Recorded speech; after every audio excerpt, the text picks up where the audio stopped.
Hi guys, it's Jeanet and welcome back to my channel. Also, if you're new here, I post new videos every Wednesday. So welcome to the first video in my Harry Potter series that is going to be spanning the entirety of November in anticipation of the release of the Crimes of Grindlewald. I just want to give a spoiler warning for the first Fantastic Beasts movie and also for Harry Potter and the Order of the Phoenix and Harry Potter and the Half-Blood Prince. And then obviously this is just my opinion and it's meant to contribute to a discussion. Anyway, in today's video I'm going to be discussing why I think the first Fantastic Beasts movie was such a successful spin-off from the Harry Potter series. So for this breakdown I'm going to be focusing on three things, and that is the character introduction, the introductions to the world, and the introduction of magic. All of the above mentioned will be looked at from the perspective of what purpose they serve to engage the audience. For me, the characters and the relationships between said characters is such an amazing part of the story,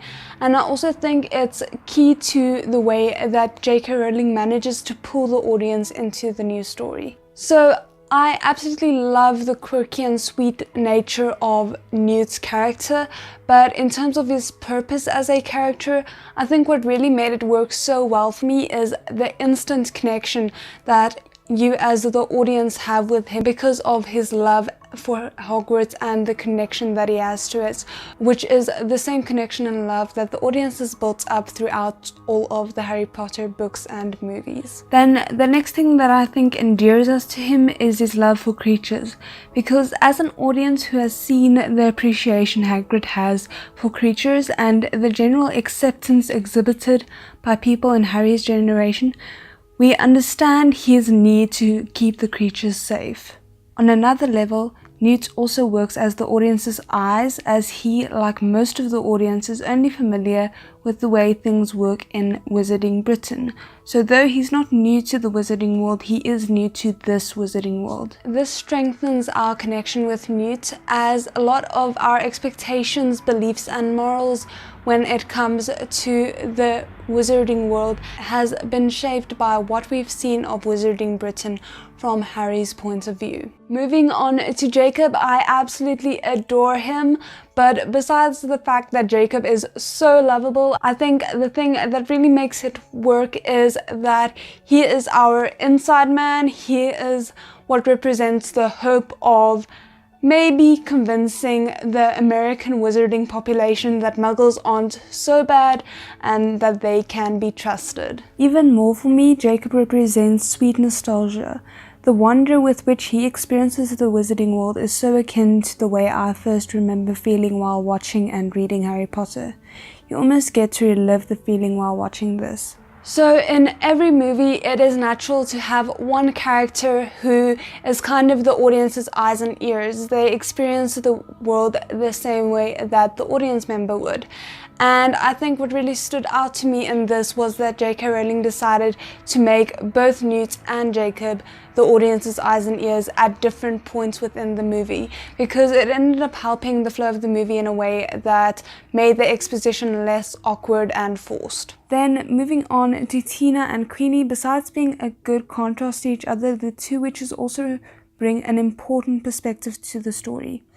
Tina is the strict all-by-the-books character who is only willing to discard said rules if she feels it's morally necessary. She gives good insight into the way that Wizarding America sees the world. What she doesn't do to be unreasonable or mean. She does it because she believes it to be needed and to be the best course of action. Queenie, on the other hand, represents the same kind of hope that Jacob does. She is an example of what the wizarding world could potentially look like if they are willing to break down the barriers that they have created between the wizarding world and the muggle world. Moving on to the introduction of the world. Once again, I think they were very smart with what they decided to do with the world building for Fantastic Beasts, as the decision to take Newt out of Wizarding Britain society and place him in Wizarding America in a way managed to save the film from having to compete with everything the audience had already seen in the Harry Potter world.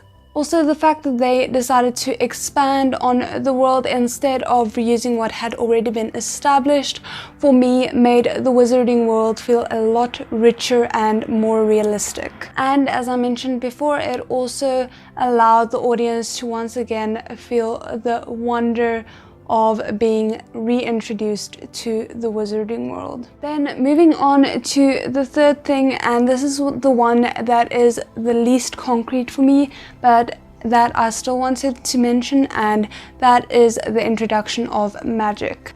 There has been a lot of speculation on the differences in the magic rules when going from Harry Potter to the Fantastic Beasts movies. In Harry Potter, it's laminated upon that you need specific wand movements and words to cast your spells, while in Fantastic Beasts, it's quite notable that they don't always need words, as is shown by Newt casting Accio and by Tina and Queenie when they cast levitation charms. However, one might also be able to argue that wordless spells were also used in Harry Potter when Dumbledore freezes Harry on the tower in The Half-Blood Prince, or with Dumbledore and Voldemort's fight in the Order of the Phoenix. Outside of universe, this could just be the producers making a mistake, but in universe, people had theorized that this is meant to showcase the difference between how Wizarding Britain had to learn to harness their magic versus the American wizards. I would have been inclined to agree were it not for the fact that Newt also seems to cast a few spells without using words. So the theory that I have is that words is simply something that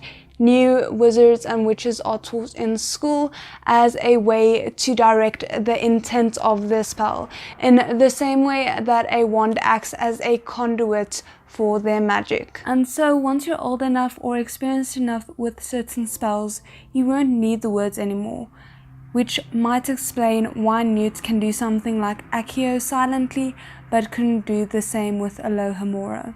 Regardless of the theory, the introduction of magic is very effective, as the audience is almost immediately made aware of the fact that, unlike with Harry and his friends, we are now dealing with adults who have constant access to their magic and spells, as well as things like apparition and legilimency. These kinds of things not only open up new avenues of storytelling, but they also tread on some previously unknown ground that allows the audience to somewhat dismiss things like why they need words for some spells but not for others, because dealing with only adult wizards is a still mostly unexplored situation that allows the filmmakers to take more liberties than they would have gotten away with if they'd simply placed everyone in Ilvermorny and made them Harry's age.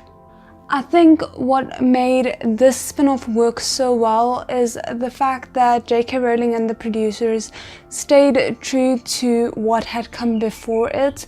They didn't try to fight against it or try and outdo what Harry Potter had done. They could have tried to make Dumbledore carry this entire trilogy, as he is someone that the audience is already familiar with, but instead they actually decided to go against that and really make the audience care for these new characters and their journey, holding off on Dumbledore and his journey till the second movie, which I personally think was a very brave and wise choice. The fact that they managed to get the audience to care so much for these new characters works so well, because they effectively don't need to bring in any of the original characters from Harry Potter, which I think is a testament to how well it does as a spin-off. Okay, but that is officially the end of the video. If you had any thoughts on the things that I mentioned, then please feel free to leave them in the comments below, as this is after all meant to be kind of a discussion.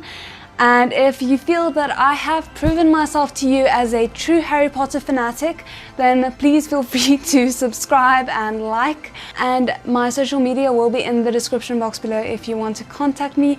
Otherwise, I'll see you guys again next time. Bye!